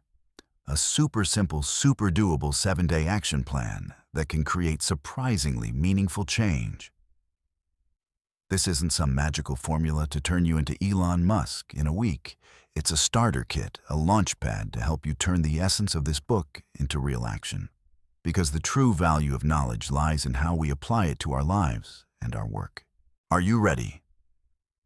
Let's map out the next 7 days to make you and your business more up to date, starting right now. Day 1 and Day 2. Listening, the power of truly listening. Main theme, human connection, deep understanding. For these first 2 days, your mission is simple. Listen. Sounds easy, right? But I'm talking about real listening, not listening to argue, not listening to respond, not listening just to wait for your turn to speak. I want you to spend time having non-work conversations with 3 of your employees and 3 of your customers. Read that again, non-work conversations. This is crucial. When you talk outside the context of KPIs, revenue, or deadlines, something magical happens. You're no longer the boss talking to a staff member or the business talking to a customer. You're just 2 human beings having a conversation. Ask them about their weekend, their hobbies, the movies they've watched, the vacation they're planning, or even the little quirks of everyday life. Why non-work? Because when you create a safe space without pressure, people open up. They'll share thoughts, feelings, hopes, things they would never reveal in a formal meeting. I remember once chatting with an employee about her love for cooking. She talked so passionately about trying new recipes and mastering complicated dishes. From that conversation, I realized something I hadn't seen before. She was incredibly meticulous and patient when working on something she loved. Later, I assigned her a project that required extreme attention to detail and persistence, and she absolutely crushed it. If I had only relied on her resume, I might have never discovered that hidden talent. Same goes for customers. Breakthrough ideas for products or services rarely come from a stiff market report. They come from someone casually complaining about a frustration or sharing a tiny wish they never thought was possible. Listen to how they talk about life challenges and what makes them genuinely happy. These conversations reveal their context, and once you understand that, you'll find creative real-life ways to serve them better. Spend 10-15 minutes on each person. Keep it natural, not an interview. The goal is connection, understanding the human behind the title or the account name. And you'll be surprised by what you discover. This is one of the best ways to stay up to date with the people who work with you and the people you serve. Day 3, recognition. The power of sincere gratitude. Main theme, strengthening relationships, building motivation. After 2 days of listening, you probably see your team and customers in a new light, right? Today we shift into something just as simple, yet incredibly powerful: recognition. I want you to write a sincere thank you to one colleague who has helped you recently. Simple, yes. But remember the 2 keywords: sincere and specific, not a generic. Thanks for your support. Take a moment to reflect. Who has genuinely helped me lately? How exactly did they help, and what impact did it create?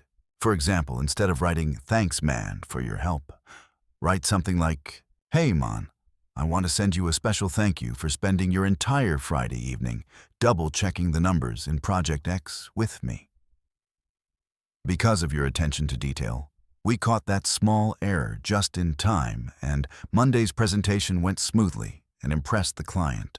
I really appreciate your dedication and your positive energy." See the difference? A specific thank you doesn't just acknowledge the action, it honors the effort, the outcome, and the impact.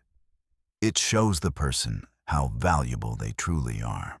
When gratitude is genuine, it becomes a powerful source of motivation and connection, and one of the most important parts of being up to date. Because staying updated isn't only about technology, it's about kindness, empathy, and culture. Day 4 and Day 5.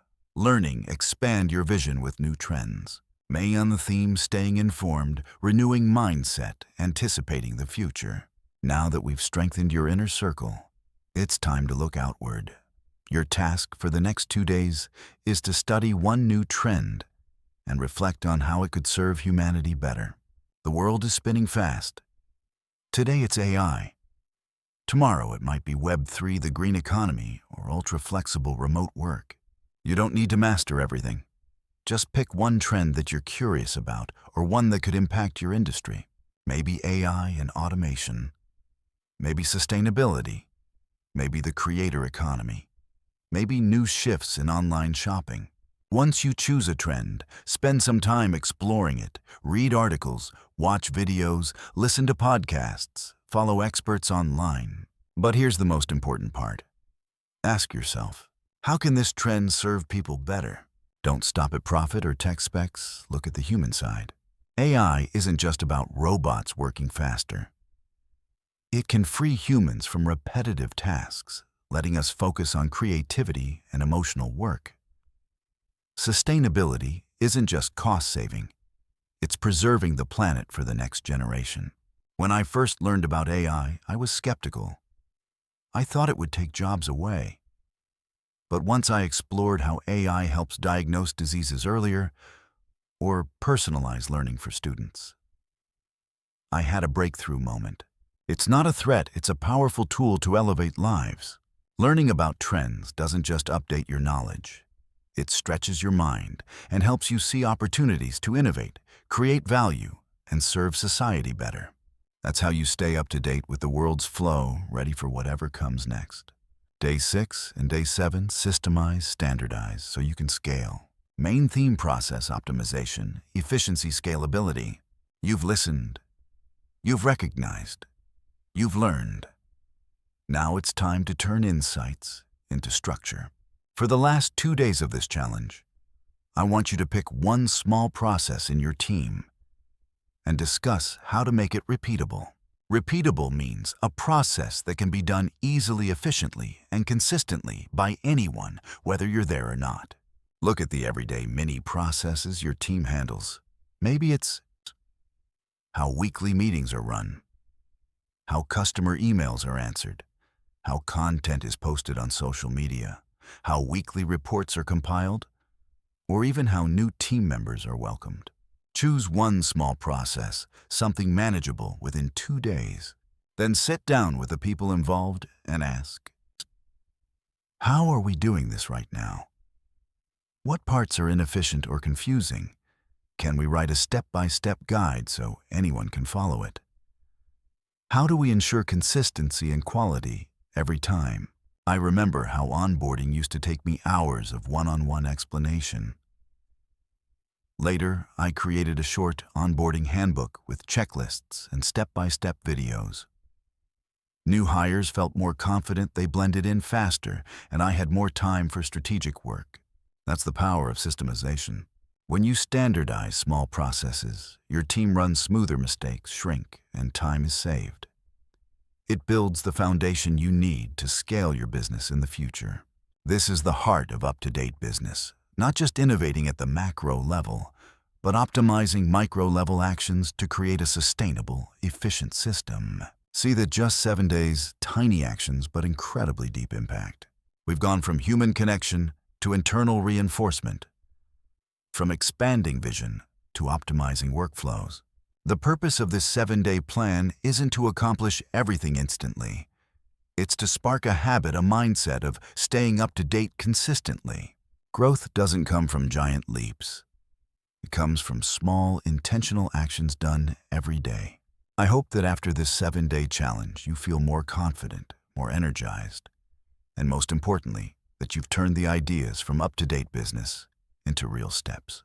Start today. Don't wait for the perfect day. Up to date isn't a state, it's a verb, a continuous action. And when you begin, don't forget to share your experience in the comments. What did you learn? What did you apply?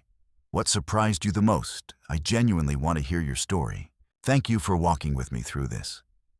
See you in the next episode where we'll explore even more fun and meaningful insights together. Hello, everyone. We've just journeyed together through the pages of insight, the fascinating perspectives from the book Up to Date Business, and what a long journey it's been, right? The book has opened countless doors of thinking, showing us just how quickly the business world is changing and what it truly takes for a company not only to survive, but to grow strong in the digital age. To wrap up the essence of everything we've discussed, I want to distill it all into 3 golden points that I believe are the DNA of any business that truly wants to stay up to date in today's volatile world. These aren't just theoretical lessons. They're core principles that, when applied, will create a noticeable difference. Let's go through them one more time, because these are the key messages, simple, memorable, and hopefully easy for you to carry forward. The first golden point: balancing advanced technology with a culture of empathy. All right, the very first and probably the most important message the book wants to send us, and the message we've repeated throughout this video, is this: a truly up-to-date business isn't just about adopting the latest technology. It's about finding the perfect balance between that technology and a culture of empathy and humanity. It sounds simple, but it's anything but easy. Think about it. Technology gives us efficiency, speed, scalability.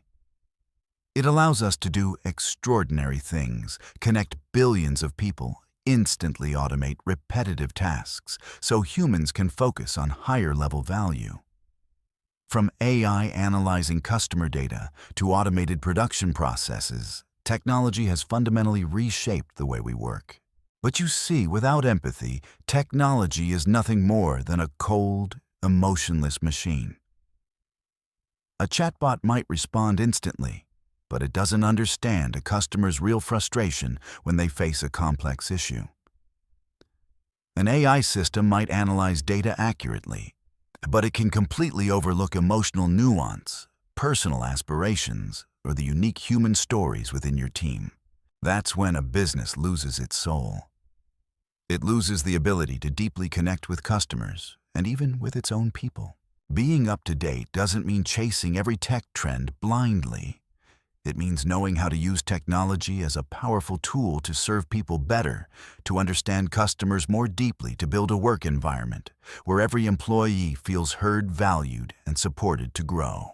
It's the harmonious blend of a smart brain technology and a warm heart, a culture of empathy. In a world that's becoming increasingly automated, human connection, listening, and solving problems with heart are what creates sustainable competitive advantage. Those are the qualities that keep customers coming back and employees wanting to stay. Remember, this technology is the tool.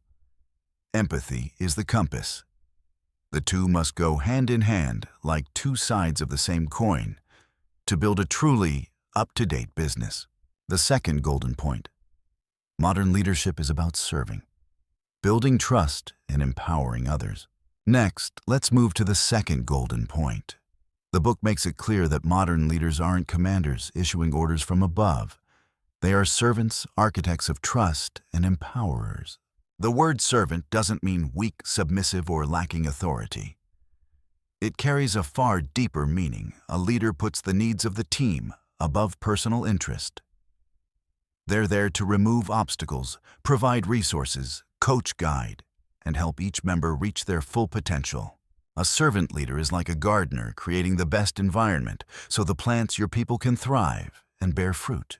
And to do that, trust, as you know, is the foundation of every relationship, especially at work. A modern leader builds trust through transparency, keeping promises, being open to differing opinions, truly listening, and most importantly, being willing to admit their own mistakes. With trust, employees dare to share ideas, try new things, take risks, and accept failure, all essential ingredients for innovation and continuous growth. And finally, but equally important, empowerment. Empowerment is not just delegating tasks. It's giving people ownership, real decision-making power, the chance to take responsibility, and the opportunity to learn from real experience. A modern leader understands that the greatest strength of an organization lies in its diversity of thought and its people's ability to self-direct. When employees are empowered, they work more effectively, more responsibly, and with far greater commitment because they feel trusted, respected, and meaningful. Think about it. Would you want to work for a leader you fully trust, who supports your growth and gives you the freedom to excel? Of course you would. That's the DNA of an up-to-date workplace where people are at the center of everything. The third golden point: sustainable business means creating value for customers, employees, and the community. And now, the third and final golden point. The core message we discussed is this: sustainable business isn't just about generating profit for shareholders. It's about creating value for all stakeholders, customers, employees, and the community. In the past, many companies focused solely on maximizing financial profit, even at the expense of other factors. But today, that mindset is outdated and no longer aligned with the global landscape. An up-to-date business understands that it is part of a much larger ecosystem, and true success is built on shared value. For customers, a business's mission is not just selling a product or service. It's solving a real problem, delivering exceptional experiences, creating emotional value, and building long-term relationships rooted in trust. A satisfied customer doesn't just return. They become a brand ambassador who spreads your story naturally and powerfully. For employees, as we discussed earlier, employees are not resources to extract. They're your most valuable assets. The backbone of everything you do. Creating a workplace that's fair, transparent, nurturing, and meaningful is how businesses retain talent and fuel creativity, engagement, and high performance. A company that genuinely cares about its people's well-being, growth, and opportunities will always have a passionate, committed team. And we cannot forget the community. Corporate social responsibility is not just for PR. It's about creating positive impact through sustainable practices, environmental protection, and contributions to education, health, or community initiatives. When a business grows, the community around it should grow too. This doesn't just earn you society's license to operate. It builds deep loyalty from customers and employees who increasingly care about the purpose and values behind the brand they support. Sustainable business is a positive cycle. When you create value for many people, that value comes back to you in the most enduring ways. Not just short-term profits, but long-term reputation and resilience. This is the essential key for any business that wants not only to survive, but to thrive through every storm. So there you have it, 3 golden points I want you to remember from up-to-date business and from this entire video. 1. Our first, being up to date means balancing advanced technology with a culture of empathy. 2. Second, modern leadership is about serving, building trust, and empowering others. 3. Third, sustainable business means creating value for customers, employees, and the community.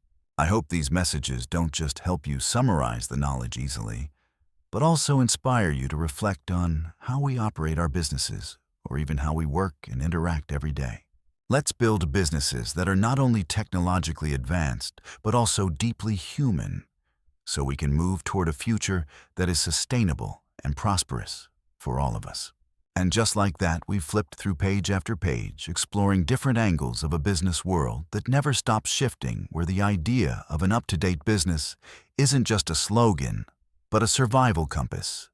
We've uncovered how crucial it is to keep learning, keep innovating, and keep adapting, so your business ship doesn't just stand firm in the storm, but actually raises its sails and heads for open waters.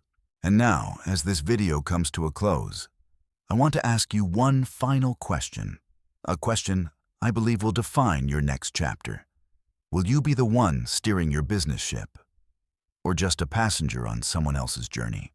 The up-to-date journey is not a destination, it's a state of being, an ongoing process. It demands initiative, determination, and a mindset that welcomes something new every single day. I've shared with you what I've learned, the perspectives I've gathered. But what truly matters is, what will you do with this information? Take a moment and imagine this. If your business were a boat, then being up to date is you constantly updating the map, fixing the sails, maintaining the engine, and training your crew to handle every wave that hits. Do you want to be the skilled captain who sees ahead, makes smart decisions, and steers with purpose? Or do you want to sit quietly in the passenger cabin, drifting wherever the current takes you, waiting to see what happens next? The moment to grab the wheel isn't tomorrow. It isn't next week. It is right now. I believe each of us has a powerful spark inside something capable of driving change. And I want you to unleash that spark today. This is the time to turn ideas into action worries, into progress. First, I want to hear from you. The strength of an up-to-date business isn't in grand ideas written on paper. It's in small, concrete actions taken consistently every day. Don't think about a massive, complicated plan. Think about one simple step you can take immediately. So share with me and with this whole community. Comment below. What is one specific action you will take this week to make your business more up to date? It could be spending an hour researching your competitors, scheduling a short team meeting to discuss new trends in your industry, signing up for an online course about AI and marketing, setting aside 30 minutes each day to read industry news, or even something as simple as asking yourself, what's changing? And what does my business need to do to adapt? Anything counts. What matters is that you start. When you write it down, you're not just committing to me, you're committing to yourself. And I believe that small action will be the very first brick in building a stronger, more leading-edge business. Let's turn the comments section into a treasure chest of ideas and inspiration. Second, if today's insights gave you even a spark, a new angle, a useful thought, or just a dose of motivation, don't hesitate to hit the like button. That's the best way to let me know this content truly helps you, and it's the fuel that pushes me to keep bringing more valuable knowledge your way. And if you don't want to miss any of the compasses or maps for your ongoing up-to-date journey, make sure to subscribe to the channel so we can keep traveling together, exploring new ideas, growing side by side. Don't let yourself drift lost in an ocean of information. Let's be reliable companions on this journey. And finally, and this one is important, spread this compass. Knowledge is like a river. It only has value when it flows, when it nourishes new places. Is there someone you're thinking of? A leader searching for direction? A colleague struggling with change? Or a friend building a startup who could really use some solid insights? Someone who needs a nudge, a spark, a bit of clarity in the chaos? Share this video with them. Give them this compass. Help them navigate the vast and complicated ocean of modern business. Your one share might be the beginning of a huge shift, changing the way they lead, the way they plan, the way they envision the future. Be the one who spreads value. Be the one who carries the up-to-date spirit forward. Where is your business ship right now on the open sea? Are you holding the wheel firmly or letting the currents control your direction? The choice is yours. The action is yours. Remember, every small step you take today is a hammer strike building tomorrow's foundation. Be the brave, steady captain, always keeping your ship up to date and ready for every journey ahead. Thank you for giving me your precious time. I truly look forward to reading your comments, seeing your engagement, and continuing to sail with you through the next up-to-date adventures. See you in the next video.